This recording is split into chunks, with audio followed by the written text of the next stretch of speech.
বিষ পেটে গেলে জীবন শেষ, আর কানে গেলে সম্পর্ক শেষ।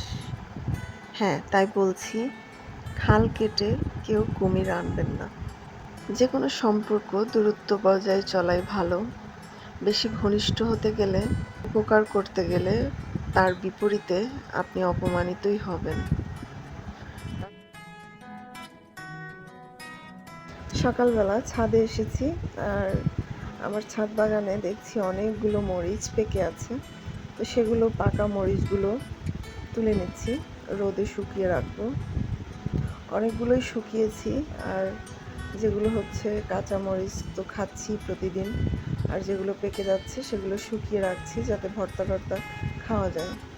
প্রচণ্ড ঝাল এই মরিচ, যেমনটা লাল তেমনটাই ঝাল। দেখতে যতটা সুন্দর লোভনীয়, ঠিক ততটাই ঝাল, কিছু মানুষের মতো। ঠিক যেমন দেখবেন কিছু মানুষের সাথে বেশি ঘনিষ্ঠ হতে গেলে, বেশি আপন ভাবতে গেলে সমস্যা। যেমনটা মরিচ ছাড়া তরকারি স্বাদ হয় না, কিন্তু আবার অতিরিক্ত হয়ে গেলে খাওয়াও যায় না ঝালের জন্য। ঠিক তেমনই কিছু মানুষের সাথে সম্পর্ক দূরত্ব বজায় চলা ভালো। যারা ছোট লোক তারা সারা জীবন ছোট লোকই থাকে। যতই টাকা পয়সা ধন সম্পদ হোক, মন মানসিকতা ছোটই থাকে, ছোট লোকই থাকে। দেখা যাবে বেশি ঘনিষ্ঠ হতে গেলে তাদের তো মান সম্মান নেই, পরে আপনার মান সম্মান নিয়ে টানাটানি হবে। তাই দূরত্ব বজায় রাখাই ভালো, কারণ তারা বোঝেই না কোথায় কোন কথাটা বলা উচিত আর কোথায় বলা উচিত না। আজকে আমার ছোট ভাই রায়হান আসছে। সকালে আম্মু ফোন করেছিল যে গাছ থেকে কাঁচা আম পেড়েছিল, তো সে আম নিয়েই রায়হানকে পাঠাচ্ছিল। এদিকে ফাইজার বাবা যে কিছুদিন আগে বাড়ি থেকে মধু এটা সেটা নিয়ে এসেছিল, তো আমি মধুগুলো কাচের জার পরিষ্কার করে ধুয়ে শুকিয়ে নিয়েছিলাম। এখন সেই জারেই মধুগুলো ঢেলে নিচ্ছি। মধু দেখে একটা কথা মনে পড়ে গেল। মধু অনেক উপকারিতা, এর গুণাগুণ বলে শেষ করা যাবে না।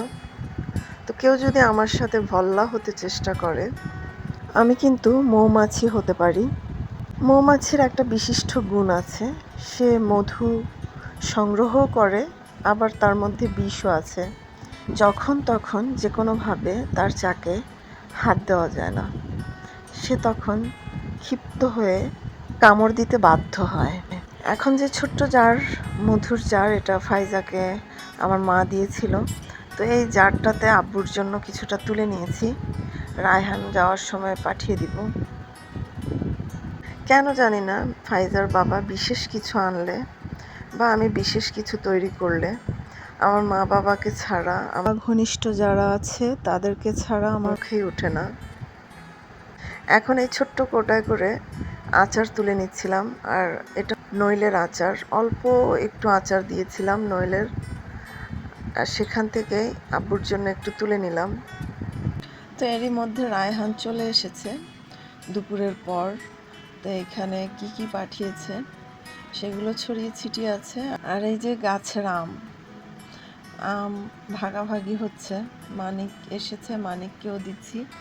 3 ভাগ করে 1 ভাগ মানিককে দিলাম, আর 2 ভাগ আমি রেখেছি। আচার দিব, মানিকও আচার দিবে। আর আম্মু যেসব অন্যান্য জিনিস দিয়েছে, যেমন ছোলা, তারপর মসুর ডাল, এগুলো শুটকি, চিংড়ি শুটকি, সেসব জিনিসগুলো গুছিয়ে নিচ্ছিলাম। আর এদিকে এই যে তেল, তারপর একটা ডিটারজেন্ট, এটা আসলে ডিটারজেন্ট না, সম্ভবত থালা বাসন ধোয়ার এটা। তো এগুলো সব গুছিয়ে নিচ্ছিলাম, আর রাতেই মানিক আমগুলো সব কেটে দিয়ে গেছে, এত শক্ত হয়ে গেছে বিচি। তো ভিডিওটা তো কিছুদিন আগের করা, আসলে প্রত্যেক দিনের ভিডিও আমি প্রত্যেক দিন আপলোড দিতে পারি না, একা হাতে সব কিছু সামলাতে হয়, তো তাই ভিডিও রেগুলার দিতে পারছি না। তো আমগুলো মানিক কেটে দিয়ে গেছে, না হলে আমার দ্বারা সম্ভব ছিল না এত শক্ত আম কেটে দেওয়া। এমনকি আম্মু ধামা পর্যন্ত পাঠিয়েছে, কিন্তু ধামা দিয়ে কাটিনি, কারণ ধামা দিয়ে কাটলে আমগুলো থেতো হয়ে যেত, সৌন্দর্যটাই নষ্ট হয়ে যেত। এই যে তাড়াহুড়ো করে মুরগি রান্না করেছি। তালই কই? কি হবে মালিক ভাই?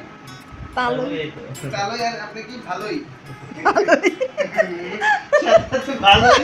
সাথে আছে দুলা ভাই। The smart boy. K smart? দুলা ভাই আম্মা।